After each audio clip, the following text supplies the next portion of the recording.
Assalamualaikum warahmatullahi wabarakatuh. Perkenalkan, nama saya Hilman Farizi dan biasa dipanggil Pak Faris. Dan kali ini saya akan menerangkan materi mengenai apa itu strategi pemasaran. Oke, langsung saja kita ke babnya ya. Jadi istilah strategi itu pertama kali dipakai oleh pihak militer yang diartikan sebagai kiat yang digunakan untuk memenangkan suatu peperangan ya. Kemudian dipakai oleh beberapa organisasi secara umum dengan mempertahankan pengertian yang semula ya. Yang hanya saja itu disesuaikan dengan jenis organisasi yang menerapkannya. Nah, menurut Suryana mengartikan strategi dengan penjelasan 5P-nya, yaitu ada strategi adalah perencanaan, strategi adalah pola, strategi adalah posisi, strategi adalah perspektif. Nah, strategi dan yang terakhir adalah strategi permainan. Sehingga bisa diartikan pengertian strategi adalah garis besar haluan dalam organisasi untuk mencapai misi dengan cara meningkatkan kekuatan internal maupun juga kekuatan eksternal. Oke, slide selanjutnya ini mengenai pengertian pemasaran. Nah, jadi pemasaran dan produksi itu merupakan suatu fungsi bagi perusahaan sehingga semua perusahaan itu memproduksi dan juga memasarkan produk atau jasanya untuk memenuhi kebutuhan konsumen. Jadi dapat diartikan bahwa tujuan dari pemasaran utamanya yaitu untuk apa? Untuk memaksimalkan keuntungan dengan membuat strategi penjualan.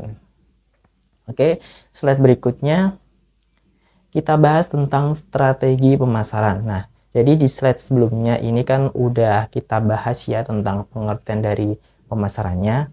Nah, itu seperti apa ya? Nah, kemudian yang sekarang kita bahas itu tentang strategi pemasaran.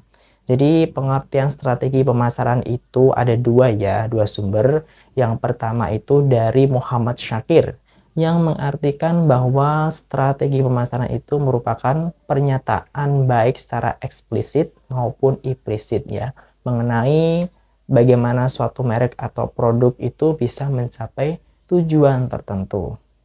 Jadi maksudnya kalau eksplisit itu biasanya tersampaikan dengan jelas dan langsung, sedangkan yang implisit itu tidak tersampaikan secara langsung. Contohnya saja, misalkan kita mempunyai produk A ya. Nah, produknya itu kita langsung face to face atau dua orang itu bertemu dan salah satunya itu memperkenalkan produknya.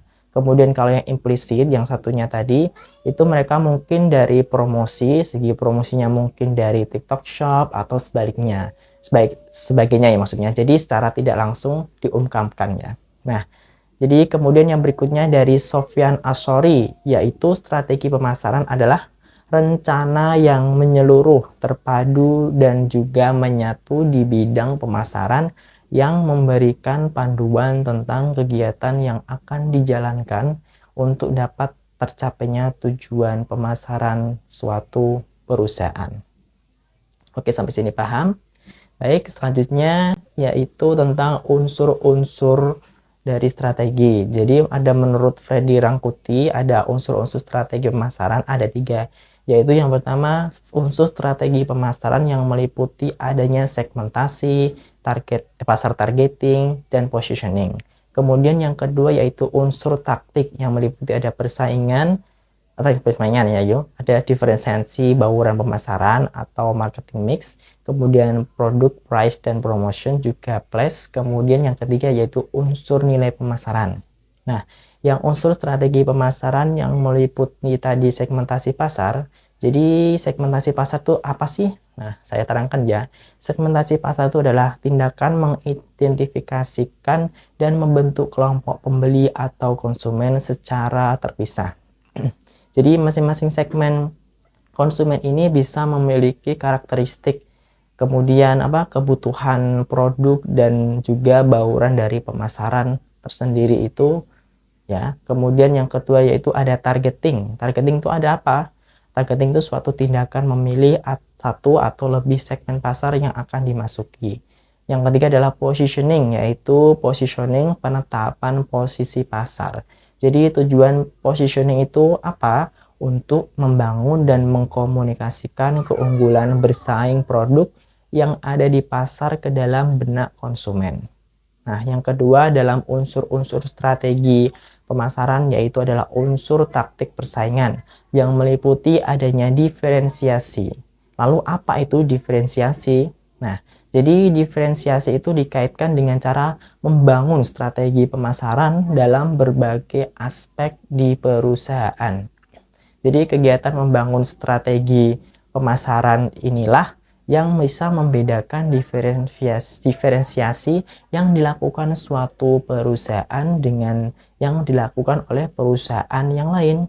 Misalkan saya kasih contoh ya, ada dua perusahaan yang produknya itu sama. Contohnya itu misalkan ada produk ayam geprek. Jadi perusahaan A itu mempunyai inovasi yang menambahkan cita rasa masakan yang lain.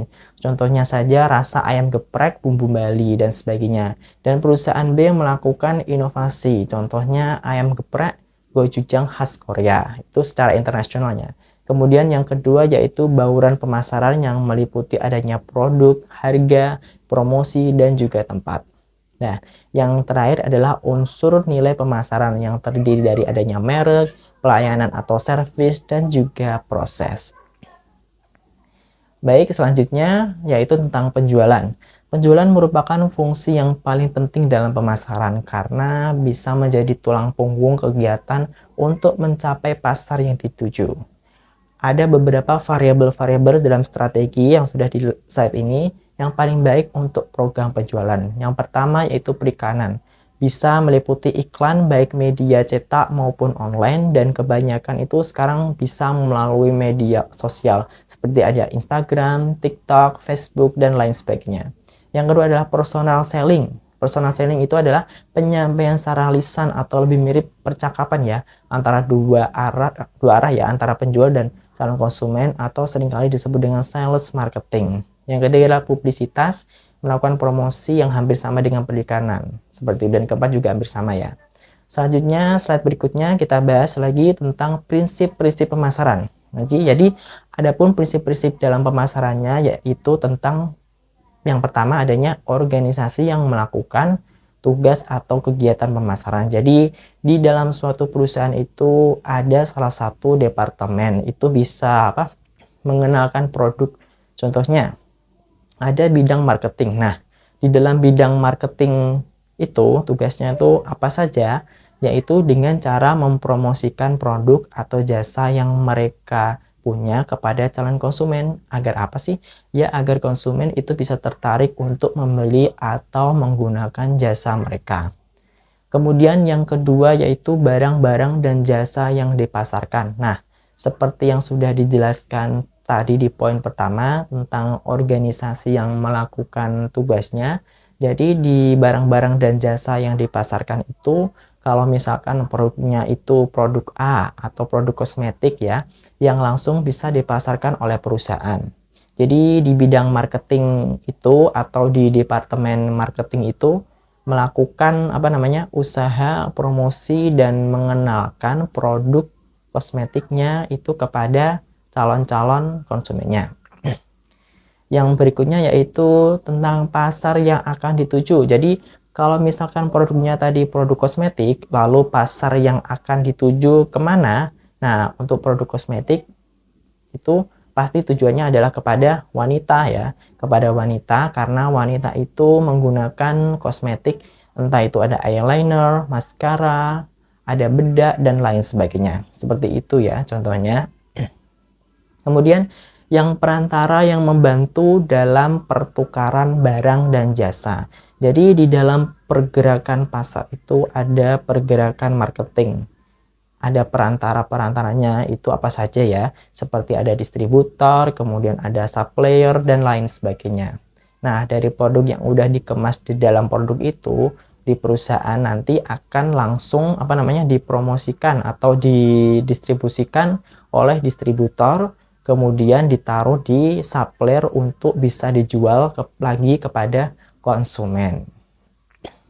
Dan yang terakhir yaitu faktor lingkungan lainnya. Jadi produk kosmetik itu faktor lingkungan lainnya apa saja, misalkan di dalam lingkungan tersebut ada banyak remaja-remaja, jadi mereka akan mengeluarkan produk kosmetik yang cocok untuk remaja, seperti itu. Baik, selanjutnya slide berikutnya yaitu tentang macam-macam strategi pemasaran. Adapun macam-macam strategi pemasaran, yaitu yang pertama ada undifferentiated marketing atau tidak membeda-bedakan pasar, yaitu bentuk upaya strategi perusahaan yang dilakukan dengan cara meninjau pasar secara keseluruhan dan fokus pada bentuk pengemasan barang. Jadi misalkan perusahaan itu hanya fokus pada satu segmen saja. Contohnya saja perusahaan teh ya, misalkan teh botol sosro yang fokus pada produk tehnya saja. Yang kedua yaitu differentiated marketing atau membeda-bedakan pasar, yaitu untuk usaha yang dilakukan perusahaan ketika mengidentifikasi kelompok-kelompok pembeli tertentu. Jadi perusahaan akan mengelompokkan menjadi kategori yang berbeda-beda. Yang terakhir yaitu concentrated marketing, yaitu memfokuskan pemasaran produk-produk perusahaan pada satu atau beberapa kelompok pembeli yang dianggap potensial. Baik, terima kasih sudah mendengarkan dari penjelasan tersebut. Jika ada yang mau ditanyakan, silakan di komen. Dan saya Iri. Wassalamualaikum warahmatullahi wabarakatuh. Terima kasih.